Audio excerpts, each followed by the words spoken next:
Hello, and you are listening to Eco Justice Radio. We present environmental and climate stories from a social justice frame, featuring voices not necessarily heard on mainstream media. Welcome, I'm Jack Eit. On today's show, Water Stories, the untapped way to heal the planet. Host Carrie Kim will be interviewing Zach Weiss, water cycle restoration practitioner and founder of Water Stories, dedicated to reviving watersheds and ecosystems. Zach Weiss has implemented decentralized water retention systems in more than 25 different countries on 6 continents, spanning different climates, contexts, landforms, and ecosystems. After more than a decade of experience, Zach created waterstories.com to present these approaches and solutions to people around the world.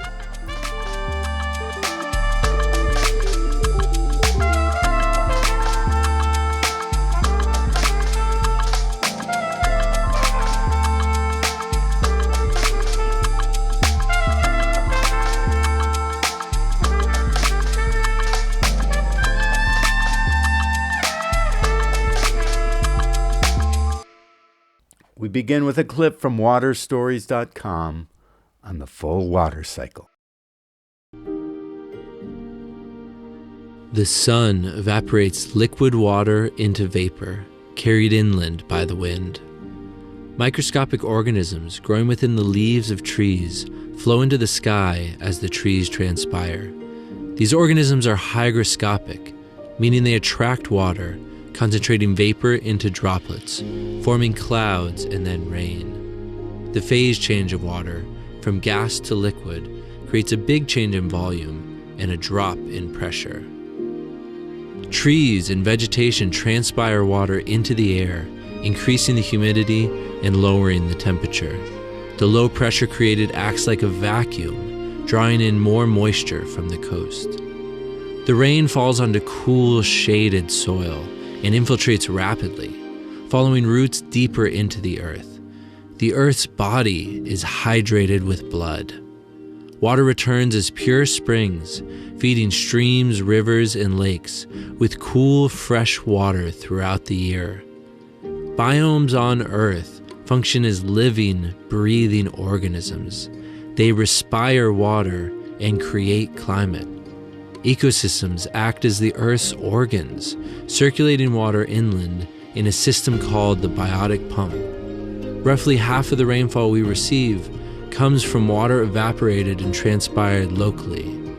This process is a feedback loop. The more water that enters the cycle, the more life Earth can support on land. This natural water cycle results in a balanced and productive climate.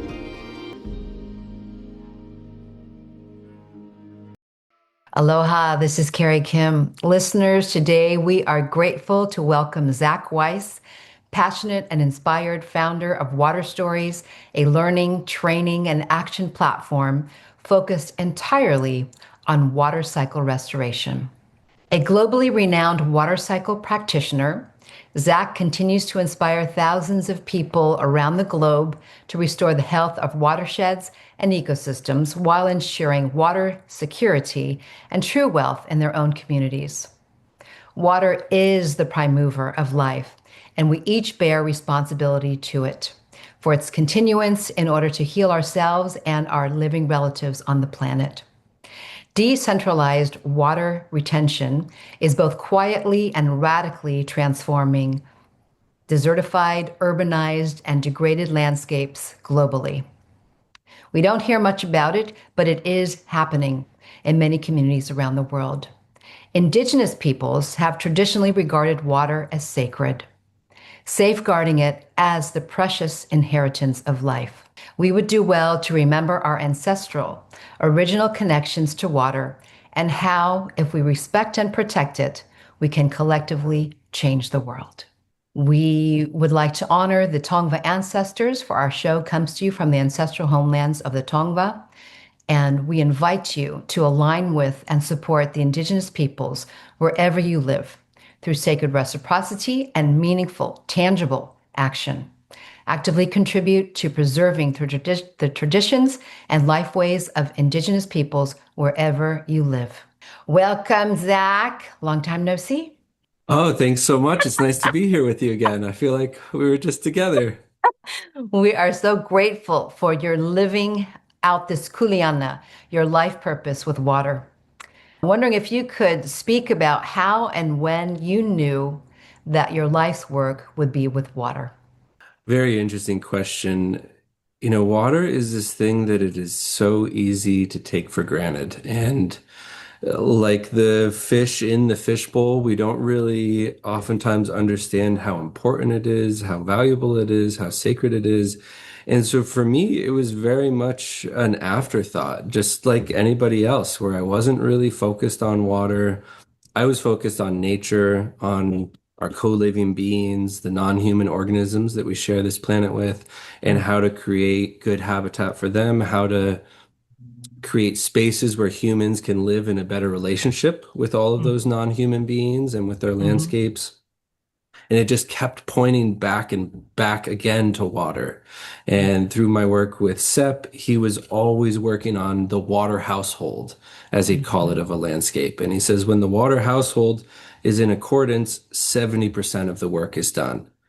And I Mhm. just started to see time and time again that when people work for water, Mhm. all of the impacts affect the whole web of life.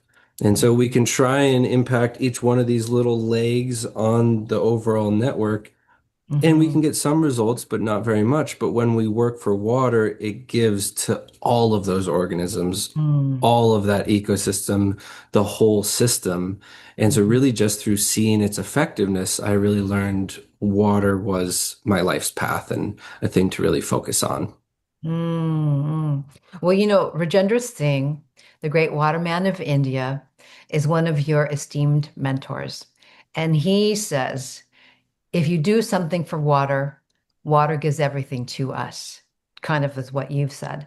But what does working for water actually mean to you now? How are you working for water?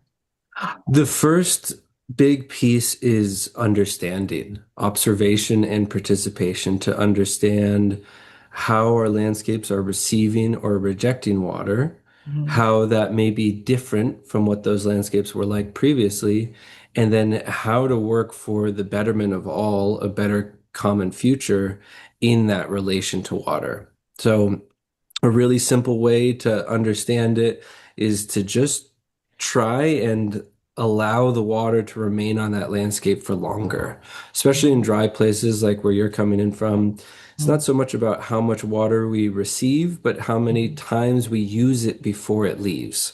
Water Mhm. can be used once in our industrial applications or many times by many organisms cycling through an ecosystem.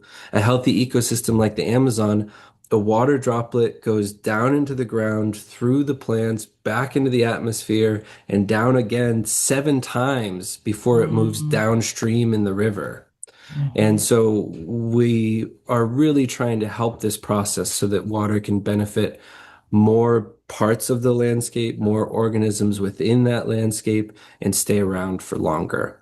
Mhm. Mhm. For some reason, this question just popped in my head while you were speaking, and it's working with water, and just like in restoration work, there's a point in time when people can become maybe overly confident in what they know, or you can just kind of become a little bit narrow-minded, or if you have blinders on because you've been in it and you think you understand it. But we know that understanding water is a lifelong journey.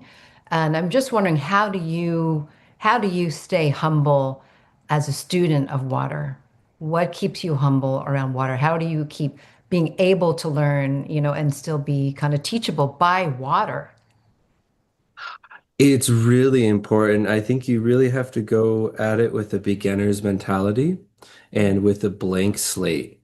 And so increasingly, I'm not trying to, you imagine a lot of people might do a lot of research and reading maps and all sorts of stuff before they even arrive to a site.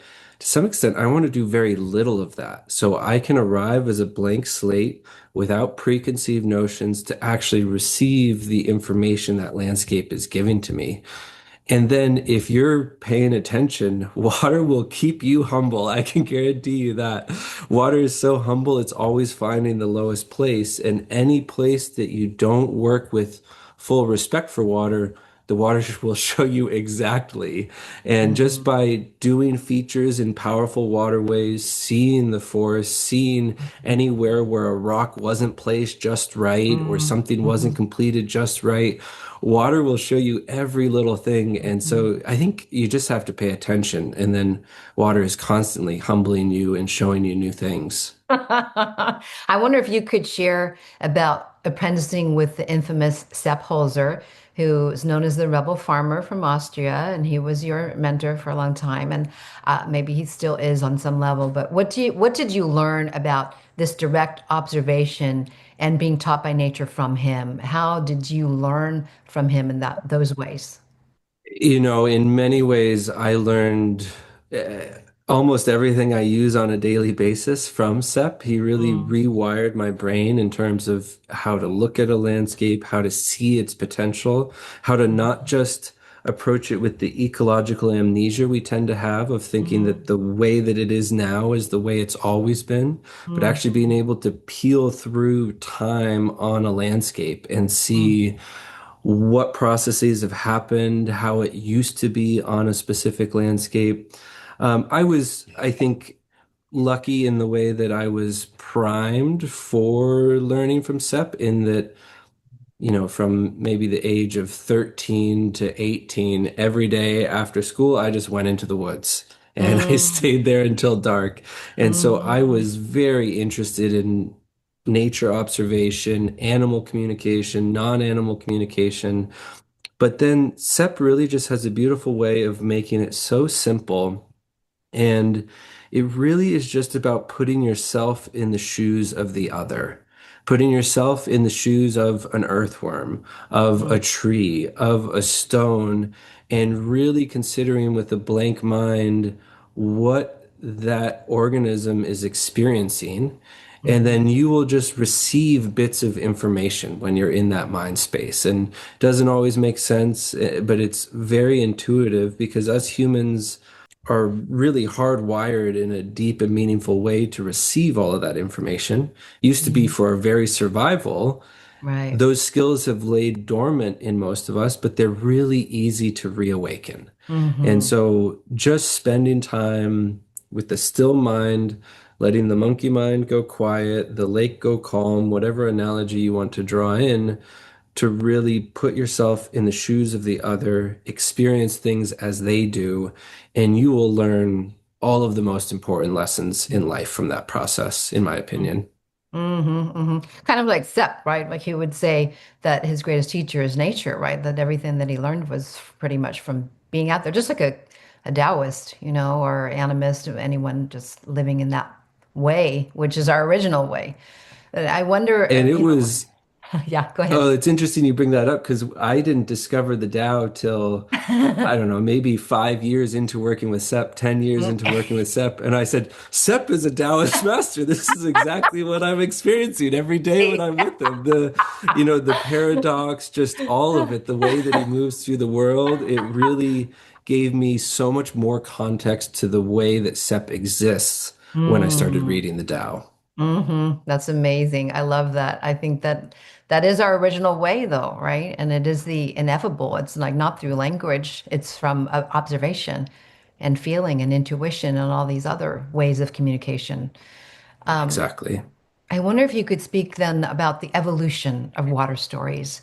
What catalyzed its creation? How did you go about putting this out in the world?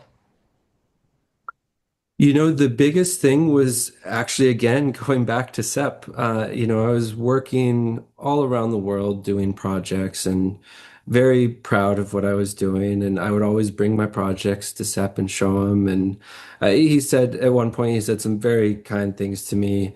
But then, good mentors will always push you for a little more. And then he followed that up immediately by saying, but one of you is not enough. One of you is nothing. We need hundreds or thousands, millions would be better.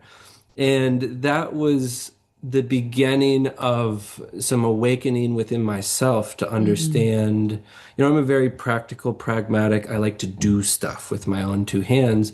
I really started to realize I could work myself into an early grave and have Ah. no meaningful impact on this Mm. planet compared to what's needed. And Mm. how I really needed to train up local people to be able to do this in their own regions that understand the culture, that understand the language, all of these different things. It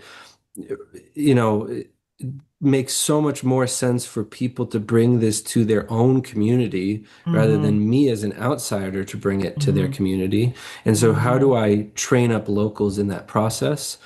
That morphed into what is now Water Stories. Mhm. Mhm. And what is the ultimate aim of Water Stories, would you say, at this point? Just to send the education and the wisdom out to empower others to continue as like a cycle. Yeah, I would say Future global generation. water cycle restoration is our humble aim. Mhm. But how do we get there is by making hundreds and then thousands of both model projects and practitioners. So, Mhm. model projects in the sense of people can go there and experience these landscapes. When you go to Mhm. Sepp's farm, it's just Right. obvious that Yes. anyone would be happy living this way. When you Mhm. go to these projects we just visited in India, it's just Right. obvious the impacts that water has on the quality of life of people living there. So, in one sense, we need more green dots on the map, on the Right. globe, that Mhm. then people can go to fully understand by experiencing for themselves. And then we need a lot of trained people that can help people make these transformations on their own landscape to Right. create more model demonstration projects. Mhm. And then in the process, the people become sovereign themselves and empowered themselves, and then they do more, just like what we had been witnessing in Rajasthan. They were empowered and they were doing their own projects, was catalyzing all these other movements. Exactly, Yeah. exactly. And why this name? Why Water Stories? Obviously, that's deliberately chosen. And why is it important to story this? I think one of the things that I saw just being very involved in the environmental movement and all of these different efforts going on is that people don't remember facts and figures. I have a brain that's more inclined to remember those things, and I don't remember them a lot of the time. What they remember is a story. Yes. Story is how culture comes about. It's the way that we create our belief systems, our understanding, our paradigm around the world. And so we wanted to present this information not in the facts and figures and scientific articles that I saw to just be ineffective when I was working in those fields, but rather in emotional, memorable, real world stories that is easy for an elder or a young child to remember that Mhm. story, share it Mhm. with their family, share it with their friends, because it's really time for us to enter into a new mythology around humans and our impact on the planet. We can see every day the mythology around humans do bad. And you can go to Right. any news Mhm. outlet and just fill Mhm. yourself with as much of that as possible. And this is really a new and old story of humans living in a healthy relationship with their landscape. And that's why story is so foundational to what we're doing. Would you say that many in the West have forgotten our origin stories around water? I mean, how to help people actually cultivate this connection or restore this connection to an understanding of water as Indigenous peoples have done since time immemorial? I mean, stories are the key, right, to moving from extraction to relationship again. I think you've kind of commented, but if there's more that you'd like to share on this notion of, Yeah, I think in many ways our Western understanding of the world, we threw out all knowledge to try and learn it again. And yeah. there were all these stories and relationships, and every traditional ecological knowledge is available to all of us from Mhm. every part of this earth. We all have a part of that story, and if we dig for it, we can find it. And in many ways, Western science, I think, has sought to learn. It's so reductionistic that we're learning more and more about less and less until we know absolutely everything about nothing at all. And in losing the whole, we've narrowed in so specifically that what we're learning isn't really valid in the whole anymore. Right. And I think this is where we really need to change our perspective and way of looking at the world. It's much more fragmented, right? It's just like that, very specialized, and like you said, but you can't see the whole. It's that proverbial whatever touching the elephant, but you're missing the whole elephant. You're just touching the leg, you know? Exactly. Thinking it's the whole. Thinking it's the whole, but you're quite far Exactly. off. This is basic, but I think also a fundamental question because we can't assume that everybody knows this language or the terminology. But what is a watershed? A watershed is an area that is feeding water collectively to one basin. So you imagine a mountain on the watershed is going to be defined by the ridges of that mountain. On one side, the water is going to feed in a certain direction. On the other side, the water is going to feed in a different direction. And so we can define watersheds at various points throughout the landscape, micro watersheds all the way to macro watersheds. And then one thing we really need to start understanding is the watershed's not just what's on the ground, but also what's in the air. The rivers are the veins, but the atmospheric rivers are the arteries. And so we're not only connected based on our watersheds on the land, but also the aerial watersheds, where our moisture is coming from and what kind of conditions we're going to receive from others. That is amazing. That is an amazing concept. It's really, my mind was like going, boop. Zach, we're going to take a break right here. Listeners, we will be back in a moment to speak again with Zach Weiss, founder of Water Stories, and we're going to speak about water retention landscapes. Back with you in a minute. You are listening to Eco Justice Radio, a listener-supported media outlet. Please consider making a donation to ensure that we can continue to provide socially and environmentally driven content. Donations can be made at ecojusticeradio.org and socal350.org. For an extended version of this interview, as well as other benefits, we encourage you to become a member of our Patreon at patreon.com/ecojusticeradio. Today you're listening to Water Stories, the Untapped Way to Heal the Planet, with host Carrie Kim and guest Zach Weiss, water cycle restoration practitioner and founder of Water Stories, dedicated to reviving watersheds and ecosystems. This is a clip called Watershed Death Spiral from waterstories.com. When humans interrupt, contaminate, and disrupt the water cycle, we are left with extremes. Forests are clear-cut, wetlands drained, and vast landscapes plowed. These actions disrupt the water cycle. Barren land is created where forests once stood, hard surfaces, roads, and buildings where once was water. On the hot and dry soil, the water can no longer infiltrate, so it leaves quickly, no longer able to replenish the groundwater. From the excess runoff, rivers flood their banks, damaging infrastructure. So the rivers are dredged deeper, lowering the water level in the whole landscape.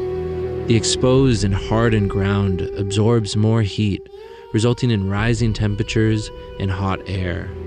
As coastal humidity tries to move inland, the hot air pushes back, causing the pressure to build.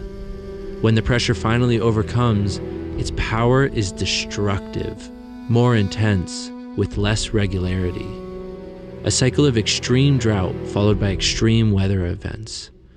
When it rains, it floods, and the stormwater runs quickly downhill, resulting in flooding and erosion, leaving destruction and drought in its wake. All the while, the water table is sinking and the water quality declining. Springs go dry, the rivers run low and heat up, less fish, less life, the ecosystem begins to collapse.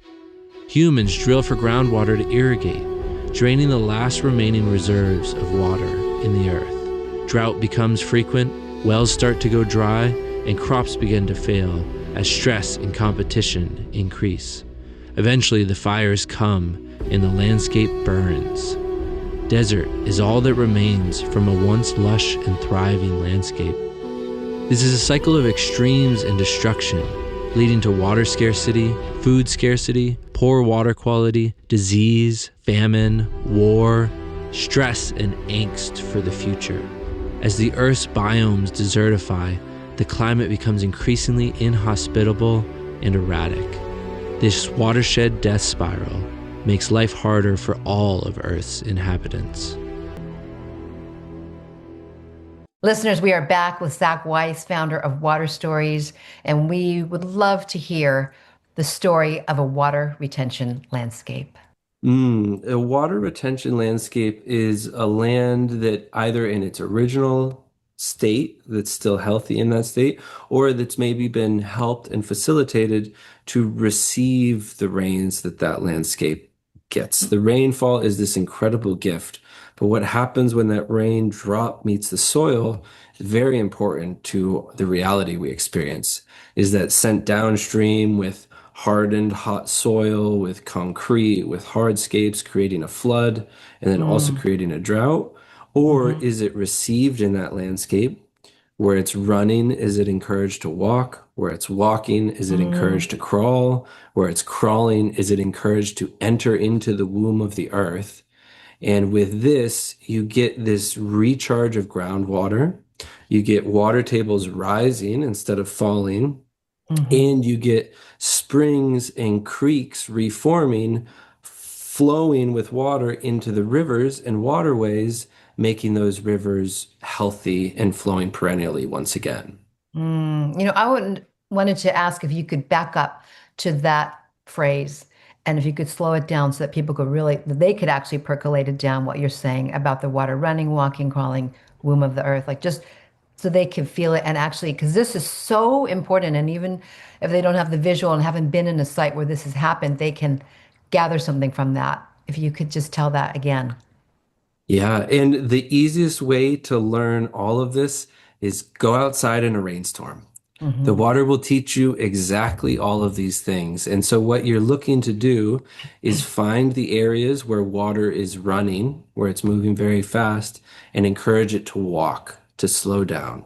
Where water is moving more slowly, encourage it to crawl, to really slow down.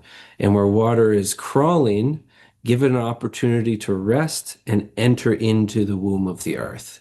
And if we can move water in this direction, slowing it down, allowing more of it to enter into the earth, that is what makes a healthy, balanced, the full or healthy water cycle, as we call it.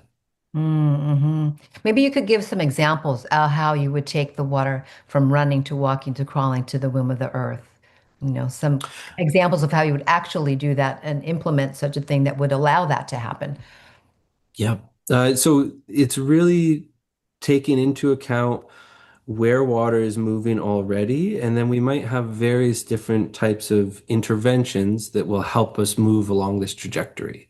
So one would be an earthen water body, where water is concentrated and gathering, creating an earthen dam just with the natural materials we have available to allow that water to slow down, have pause, rest, and enter into the ground. That's the larger features that we might build higher up in the catchment. In other areas, this might be as simple as a check dam, a little rock wall, a beaver dam analog, some feature like this, that where water is flowing faster, maybe it's running or it's walking, we can again give it pause, allow that water level to come up, allow more of that water to infiltrate into the banks of that waterway, so that then when it goes dry, there's this big saturated sponge to slowly leak back into that waterway. And that's what creates the more perennial flow. In other areas, this might be taking water where it is traveling very quickly off of a property in a drain or something of this nature, and giving it a longer path on that property. So weaving it back and forth with terracing, for example, where maybe water travels 100 meters straight out the property, but we can make it travel 1,000 meters back and forth across that place so it can really sink into the land and rehydrate that landscape.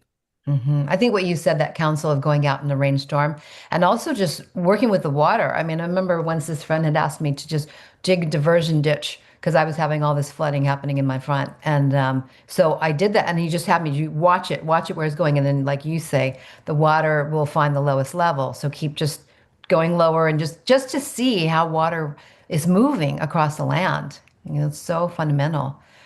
I'm wondering if you could give an example also from Rajasthan or Tamara in Portugal or any other example so they can understand this potential of what's happened in certain places where you recharge springs, aquifers, wells, the soil, whatever was on that site. Is there one particular example you would like to share?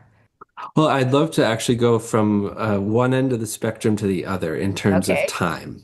sure. And so, one project I'm thinking of, a project of ours in Oregon, Mhm. we implemented a water retention landscape, and now that spring flows 5 to 10 times as much as it used to in the dry season in Mm. 2 years' time. I Wow. mean, we're talking no time in the scheme of things.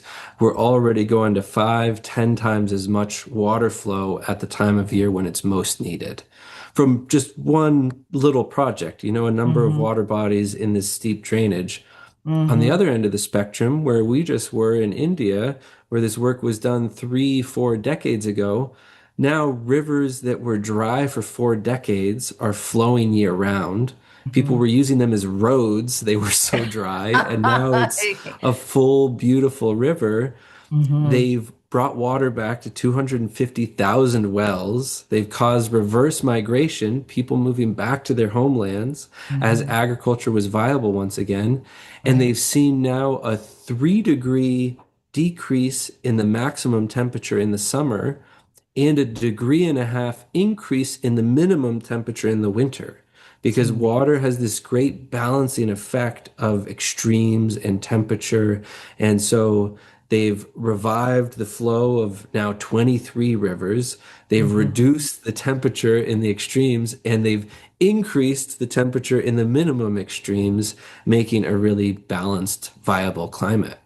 This is amazing. It's amazing, especially in Rajasthan, just to have witnessed what we did on that trip, seeing so many of the water bodies. I wonder if you could give a little more deeper explanation of what exactly is a water body, because we're using this terminology, but again, some people don't know what when we say water body, it's just like it's not in their consciousness to even think that way.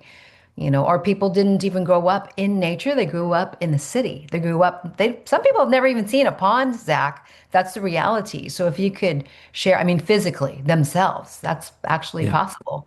If you could speak more about what actually like describe a water body, what it is, how it's actually created, etc. So, a water body, this is a general term I use for any body of water. And it's because we need to normalize ephemerality. Mm, Ephemerality is the level of a body of water.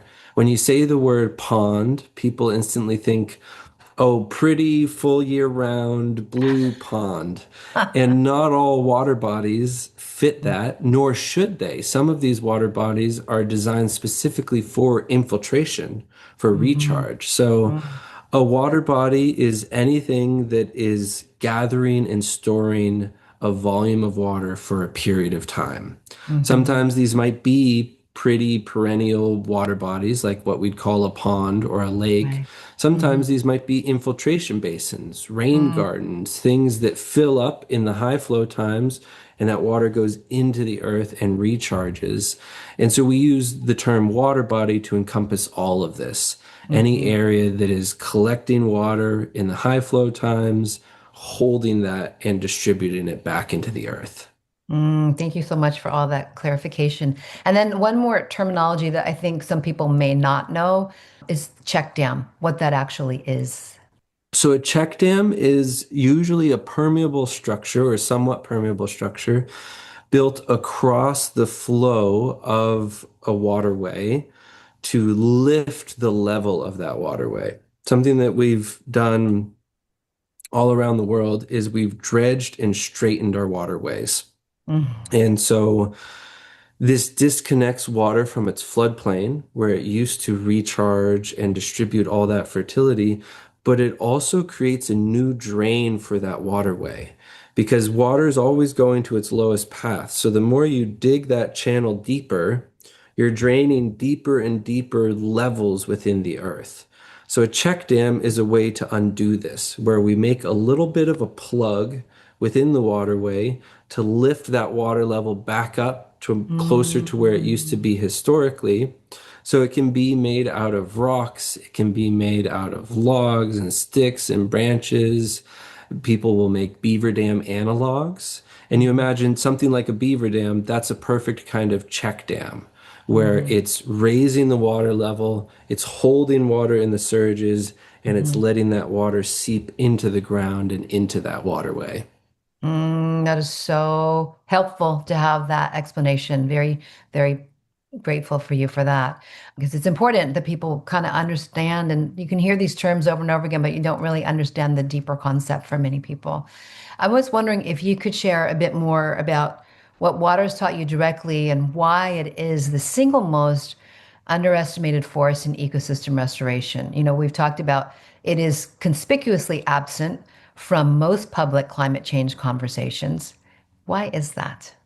Oh man, water is Where do I just begin, this right? Where do I begin? endless mystery. Yeah, I mean, I guess starting with why it's absent, it's still not understood well to this day. You look at all of the advanced science that we have, and in our understanding of water, there are 72 anomalies.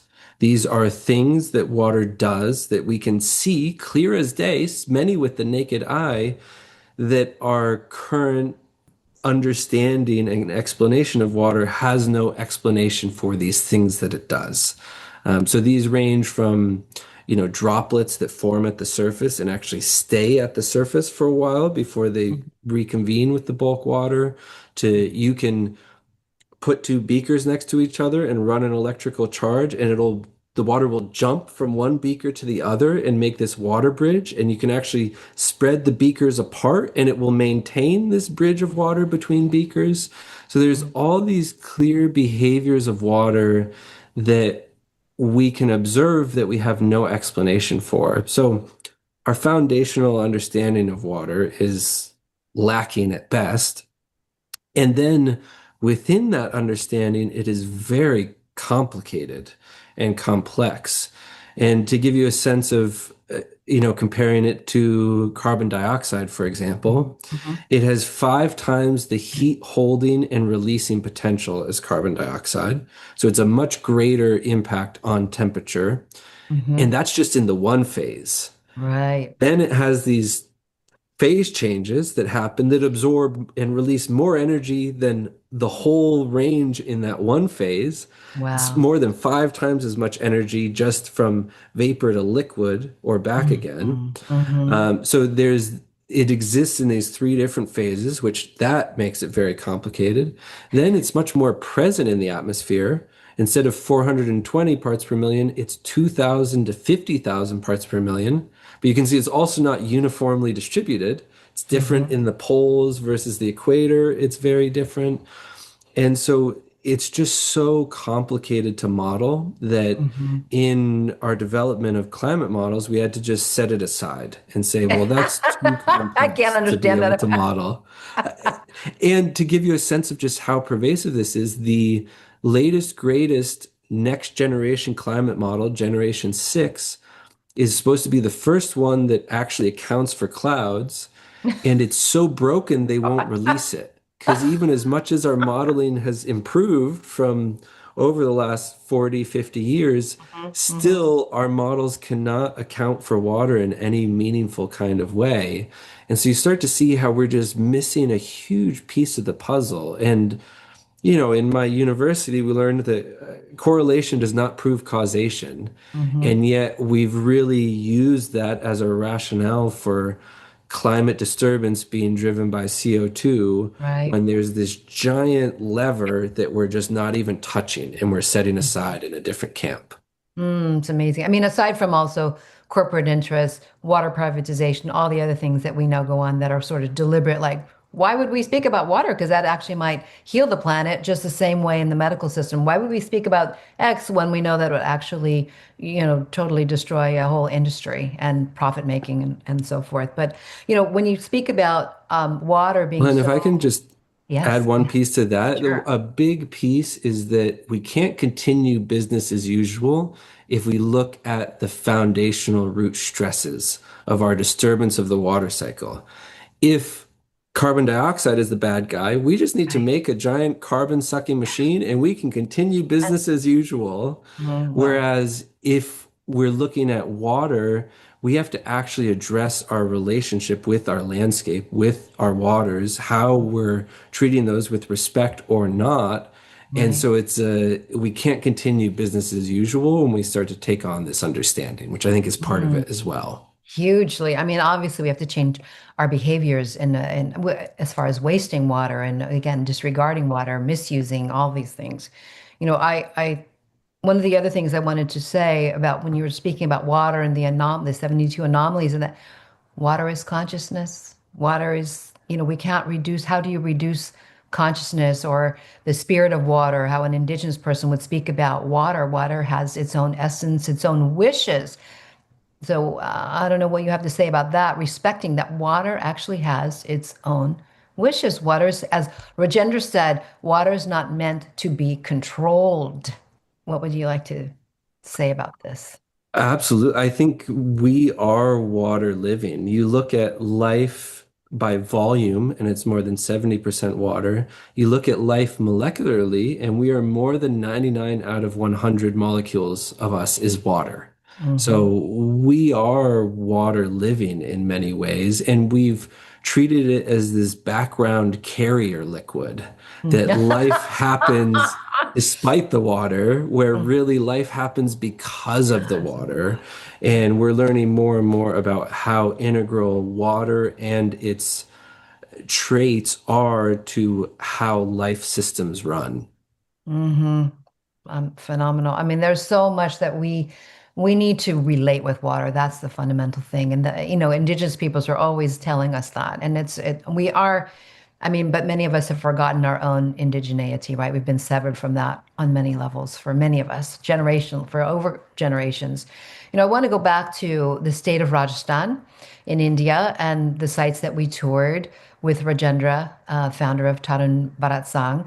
And, he's been so instrumental in empowering communities around this potential of water to help them to become sovereign once again and abundant again after devastating years of drought. What has his mentorship helped you realize about water restoration? When I started learning from Rajendra, this really opened the door to how communities can be front and center in this solution.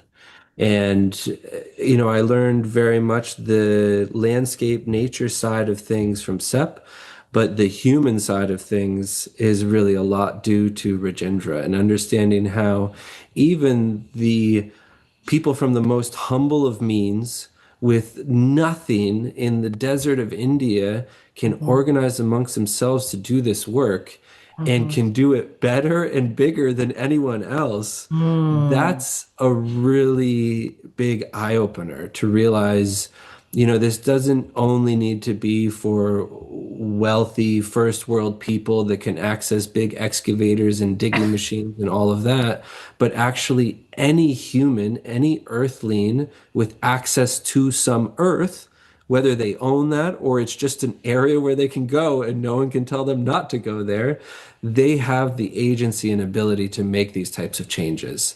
And so, really starting to understand community movements, how people can be activated and organized to create big changes, even from the most humble of means, this really opened the door to me realizing, oh, this is a global movement accessible to everyone, anyone, anywhere. So that was a huge part of our development of water stories as well. Hmm. And is it actually that simpler is actually can be more successful? Simpler, smaller, hyper local. This way is actually more impactful than doing like these massive scale projects. When we go back to thinking of all that's been done with the channelization and the concrete dams, all these things that were done as these big monolithic kind of projects. I think of it more as a connection between the people making the decisions around those projects and the landscape.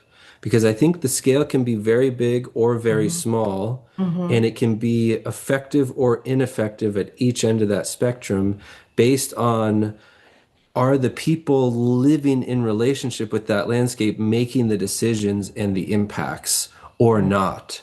A lot of Mm-hmm. times I think the big efforts are this kind of top-down approach where it's someone in some skyrise somewhere deciding what happens. They probably never even visit that landscape, let alone have the effects of it. Mm-hmm. Whereas when it's the community on the ground that has stakeholdership in that landscape, is seeing the responses every year, they're going to make much better decisions around that project.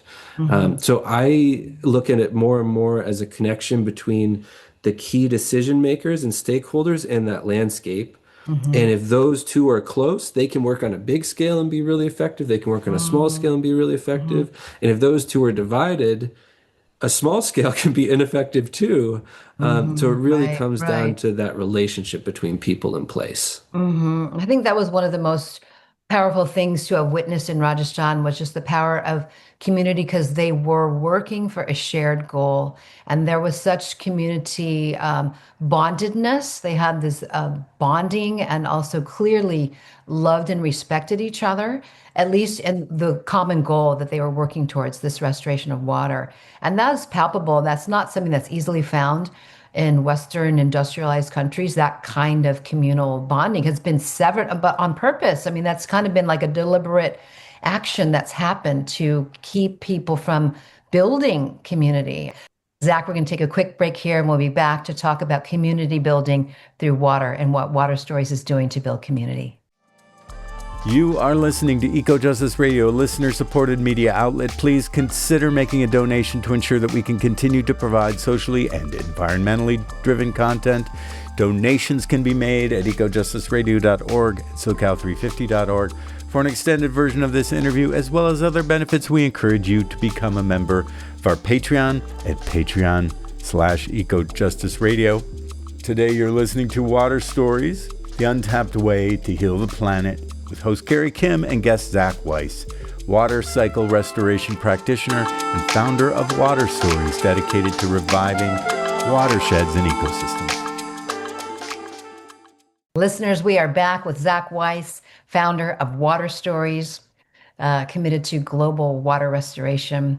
And Zach, I wondered what you would like to say about language and jargon. I was speaking with my kumuhula, Mikilani Young, and she was talking about how Westerners or people in the industrialized world, settlers, they speak about things in terms that are complicating, whereas indigenous peoples, they speak in simple terms because they are of the earth. So the language they speak is earthly language. It's actually tangible, it's understandable, it's accessible, it's relational. It's all the things that a lot of our academic language and all this jargon around ecosystem restoration actually keeps things kind of separate, and it can make things kind of hierarchical. It's like, you don't know. And so how do we shift the language to go back to that fundamental understanding, the wisdom of the heart? It's not about it's about understanding. It's not about this kind of weaponizing about what I know and holding that over other people. And because that happens, there is some, you can run into these circles where people are very arrogant.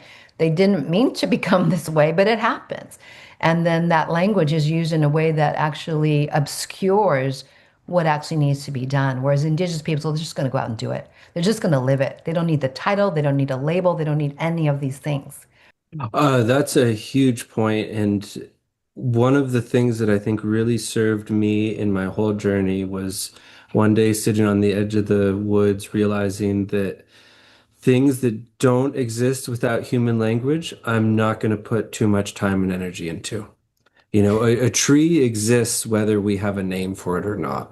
A wolf exists whether we have a name for it or not. And so from a very young age, I said, I'm going to take anything that only exists in the words of humans with a huge grain of salt. Yeah. And I remember you saying that. that really helped my whole trajectory to understand truth, because nature is really the truth that holds us all accountable to the Mm-hmm. same thing.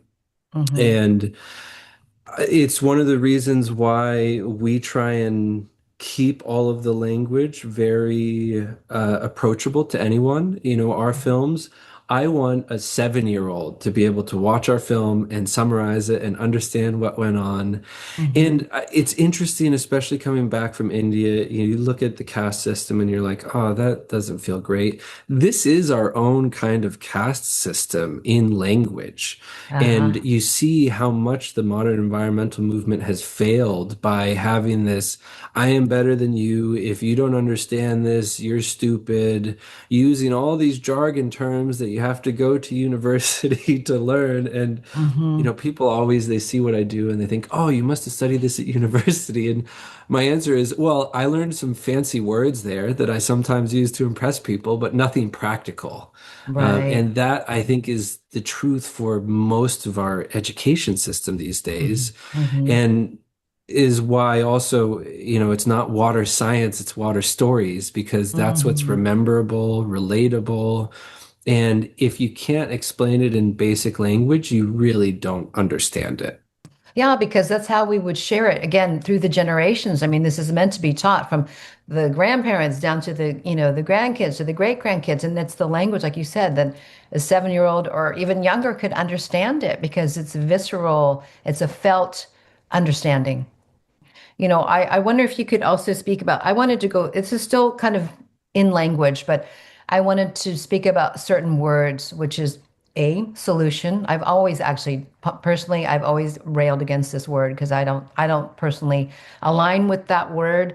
And also heroes, because I feel that people are uplifted as heroes in these movements because so many people are not doing what ordinarily we would have done. Ordinarily everyone would be taking care of the water. Everyone would be living in a way that honors nature, but they only are uplifted as heroes because the 99 or whatever 90% of other people are not doing their part. And so I have an issue with both of these words, solution, because it kind of makes this fixed like answer, whereas right, it's all about the diversity of and the ways and the approaches, and there's infinitely many, right? Instead of like channeling down to one solution. The way I'm not saying the way you particularly use that word, but that word is used so much, and I think it narrows us, and it is a reductive kind of word. It's like, here's the solution. It's that kind of thinking. You wouldn't really hear an Indigenous person. I've never heard any Indigenous person use that word other if they're trying to bridge to talk to somebody, but they would never use it amongst their own peoples. Your insights. Yeah, and here's one of those things where I will again put myself in the shoes of the other. And so I think language holds a lot of importance to us, how we identify, how we conceptualize the world, all of these things. Mm. But it is first and foremost a means of communication. And so, for example, when someone asks me what I do, I will answer entirely different ways based on that person and Hmm. who they are, what their value set is, what language they've used. And this is where I think when we speak to others, I'm really trying to explain things in a way that they understand. And Hmm. so to someone, I might talk about this work in a way I never would personally, that doesn't resonate with me personally, if it's going to resonate and make it approachable for them. And Hmm. so a lot of times in answering questions, you actually want to ask questions to understand that person's perspective, to be able Right. to portray what you're offering in the Hmm. words and language and value set that they themselves hold. Hmm. Now you've put that out in a package that's digestible to them. I think a lot of Hmm. times we don't think about the receiving side of our communication. We Hmm. communicate in the words that are most powerful and resonant to us. And Hmm. sometimes that totally misses the mark on the Right. person that we're talking to. Sure. Hmm. Hmm. Hmm.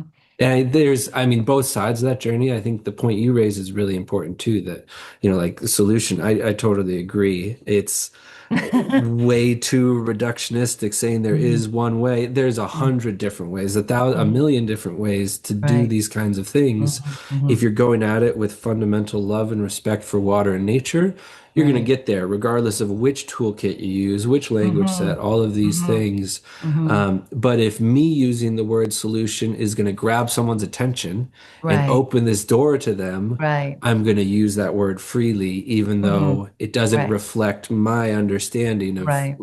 what we need right now. Yeah. And understanding that even if you use those words to kind of open the doorway, water will do its own magic once the water is restored. I mean, water works upon us. As we said, water is consciousness. So when you are in the field of water where it's been restored, that water is going to be sending messages constantly. I wanted to also address water as we spoke about the villagers that we saw in Rajasthan and how, one of the things that was really palpable is that working for water is available to anyone. You don't need a degree. You don't need permaculture education. You don't need anything other than a willing able-bodied hands to work, heart to hear, these things you can participate no matter who you are. And water is the great equalizer, as you've pointed out so many times about how much we are comprised of water. It's the great democratizer. So what would you like to say about the democratization of water as opposed to the privatization of water being, raised up for the elite or quote unquote wealthy few? Materially wealthy. I won't say they're actually necessarily wealthy in all regard. This is one of the most concerning, I want to say evil, but that's not what one of the most concerning challenges that we face is the privatization of water. And there's some very specific reasons for that. I think the biggest is that in a world that's full of water, water is valueless. Everyone has access to it. In a water scarce world, water is incredibly profitable and incredibly lucrative. And Mm-hmm. so, as we get this privatization of water, and then that resource is managed by people with no connection to that landscape, they're just managing it based off of a spreadsheet and what makes the most profit. Mm-hmm. And now that's always going to be water scarcity and Right. lack of water. Mm-hmm. And so there's this real concurrence, confrontation between water cycle restoration and water privatization. And I think Mm-hmm. they are not very compatible with each other because when water is managed as an economic asset, those people are always going to decide to make it more scarce because that will make it more profitable. And I don't think it's a deliberate evil decision, but just they're going to say, okay, we did this and it made more money, so let's do more of this. Right. And it's kind of this wicked thing because of the sheer mechanism of it. Mm-hmm. Well, it kind of, And then on the other end of the spectrum, I think water is this incredible gift available to everybody. And so we all have a huge amount of agency in creating a viable, healthy landscape for ourselves and our community, regardless of ownership, any ownership structure for the land, for the water. The reality is we believe these systems hold us or trap us, but the people with access to that land have the ability to make those changes. Like in Colorado, they say it's better to be upstream with a shovel than downstream with a water right. Because at the end of mm, the day, yeah, there's legal concerns and all of this, but if everyone is out on their land with a shovel, they can't stop us all at once. I love that. You've spoken about California. Okay, California is one of those ground zero places where we have the flood, drought, fire cycles happening. We know many of us who are involved in restoration work know, oh, the things that could be happening, that should be happening to actually restore the water cycle here, rain to stop this whole watershed death spiral, that you speak about.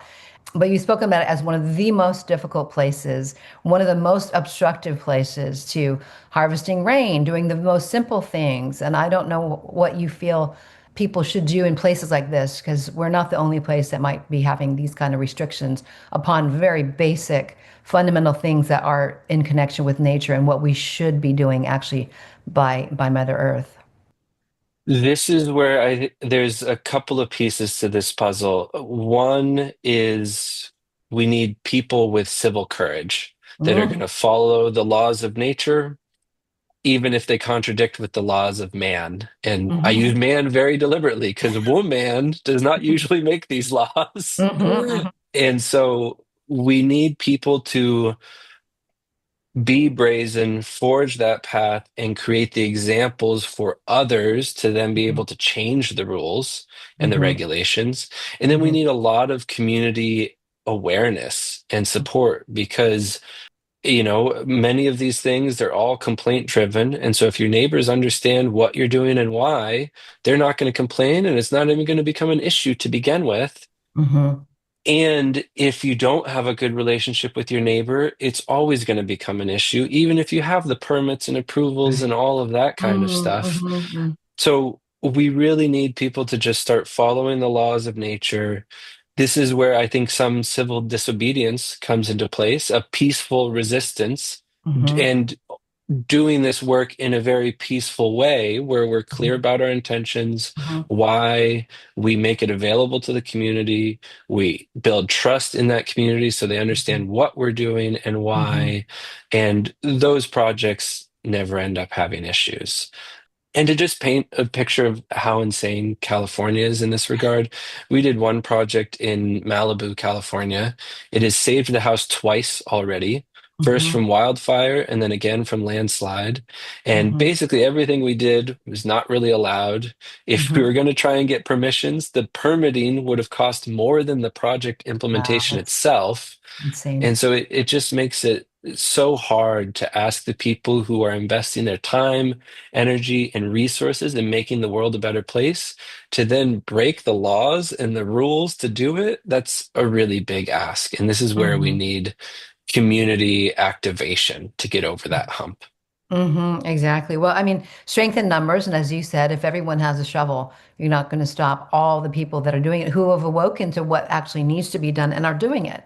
We're following, like you say, now the laws of nature and not the laws of quote unquote man, because they're highly unnatural. Exactly. I mean, to Exactly. not be able to harvest rain, that's absolutely insane. I wonder if you could speak about also the potential of water. When did your heart become aware of the potential of water to change everything, not just the landscape?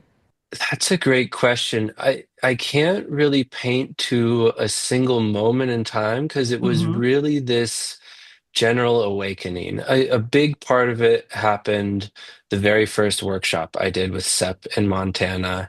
And I remember him talking about how even hailstorms result from these disturbances in the water household of the landscape. And I was thinking, what? This is crazy. What is this guy talking about? And then going to Austria and seeing his farms, it just is so apparent that anyone would be happy living on this type of a landscape. That you have Mm-hmm. all the food, the medicine, that the co-living beings are all happy. There's habitat Mm-hmm. for wildlife. And that's really when I realized, oh, this can change the world. And then it was still a number of years traveling to some of SEP's other projects in drier regions, harsher climates, working with them more, that I really started to understand. And then digging into some of the history of some of these places. Another moment that really sticks out to me is we were traveling through Montana, Mm-hmm. and Sep was heartbroken. And he was just like so uh, heartbroken and pissed off at what the humans had done to this landscape. Mm-hmm. And we see Montana as this, semi-arid steppe, high elevation, and the sagebrush is this natural thing. And I was asking him, like, what about this tells you that it wasn't this way in the past? He said, this location with this climate, I could understand it being a desert with this rainfall if it wasn't for the mountains. But the mountains are collecting all of this water, storing it throughout the year, distributing it to this landscape below. And so I Mm-hmm. can tell that this land used to be full of a water landscape. Then you do Mm. some more digging with the indigenous cultures, and you come to Yes. find out this valley used to be known as the Valley of Flowers. It was Wow. two-thirds wetlands. It was a sacred valley where you had to leave your arms at the entrance of Mm, the valley because all these medicines grew in the wetlands and grew nowhere else. And so something like more than 1,000 different tribes throughout the West claimed the Gallatin Valley as part mm, of their mm-hmm, rounds. mm-hmm, And that was a real eye-opener as far as how much things have changed and mm-hmm. understanding that we can create the same kind of change in a positive direction. Right, exactly. I mean, the empowerment is there, ready to be taken up, really. Zach, we are here at time, and I mean, we could go on and on. This is such an important, water is the great work of our time. And I wonder if you could share some of the links of how listeners can connect with you, because we know you have so many films and videos and trainings and the way you're building community, and it's all around water restoration. It's amazing. So grateful for the work that you are doing and how you have taken up this mantle for yourself of working with water and also spreading the teachings also of your mentors, of Seb, of Rajendra. And if you could share those links where people can reach you. Definitely. So waterstories.com is the best place to go to find all the different streams. We have films, animations, videos, all sorts of stuff on waterstories.com itself. A lot of that is on our YouTube channel as well, or a good portion of it. We have a community that you can also find via waterstories.com. This is more than 7,000 people now from more than 200 countries, all dedicated to water cycle restoration in their region. So this is a Wow. great way to connect with others interested in these types of efforts, to learn more, to get involved in your local community. And then we also run training programs. We're about to launch into the next one for this year. It'll start at the end of March. And this is a training to become a water cycle restoration practitioner, whether as a professional, a steward on your own project, or an advocate in your region. Mhm. So that people can also find on waterstories.com. And we've created so much content. If this is interesting, you can get great visual examples of these projects, animations on all of the science behind this and why it makes sense. And there's so much available to you right now. If you just log in online, all for free, we really encourage people to take advantage of that library that we've created. Zach, we thank you so much. And listeners, please act upon this. If you care about water, be a part, start playing your part, do whatever you can, go out in the rainstorm, start learning, being with others, aligning with others. And we all have a role to play in the restoration of ourselves and this planet. And Zach, we thank you so much. You and Raleigh and Apollo and your mentors, Rajendra Singh of Tarun Bharat Sangh and Sepp Holzer of the Holzerhof and Kremeter. I don't remember the original farm. his original Kremlitterhof. Kremeterhof. And, all the other mentors out there for others, the water elders of the world, we thank you and have courage. Act upon the laws of nature and follow that above all else, is what I would say. I love Yes. that. Mm. Fear is our worst companion in life, and we really do need action and careful reflection. And one of my favorite quotes from Goethe is knowing is not enough, we must apply. Willing is not enough, we must do. Yeah, yeah. It sounds like Yoda as well. Yeah, just do. Thank you so much, Zach. Check out waterstories.com, listeners, and engage yourself today. Thanks, everyone, for listening. Thanks so much for having me. Of course. Thank you to our guest, Zach Weiss, and thank you to our listeners for joining us. This has been Water Stories, the untapped way to heal the planet. For an extended version of this interview, become a member of our Patreon or visit our website at ecojusticeradio.org. Please connect with us on social media at EcoJustice Radio, SoCal350, and Wilder Utopia. If you like what you've heard, you want others to be informed, subscribe, share the episodes, and help us continue our efforts by joining our Patreon or making a tax-deductible donation to the show at ecojusticeradio.org and SoCal350.org.